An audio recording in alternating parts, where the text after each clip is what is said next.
Hello दोस्तों, world info की इस वीडियो में मैं आप सब लोगों को खुशामदीद कहता हूँ। दोस्तों, अब आज मैं आपको दीवार चीन के बारे में बताऊँगा। दीवार चीन के बारे में कहा जाता है कि अब तक जितनी भी तमीरात हुई हैं इनमें यह सबसे तवील है। दीवार चीन की लंबाई 6400 किलोमीटर यानी कि 4000 मील है।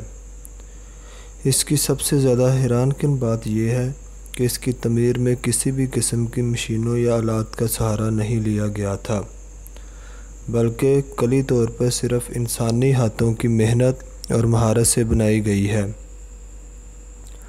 दीवार चीन की तमीर मिंग शाही ख़ानदान के दौर में हुई। ये शाही ख़ानदान 1368 से लेकर 1644 तक चीन पर हुक्मरान रहा।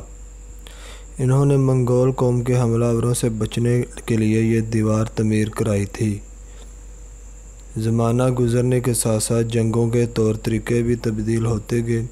अब जंगें घोड़ों या पैदल फ़ौज के ज़रिए नहीं लड़ी जाती, इसलिए दीवार चीन की हैसियत भी अब हमलावरों से तहफ़्फ़ुज़ की नहीं रही, बल्कि इसकी हैसियत अब एक अजूबा रोज़गार तमीर की तौर पर है। इसलिए लाखों सयाह सिर्फ़ दीवार चीन देखने के शौक़ में चीन का सफ़र करते हैं।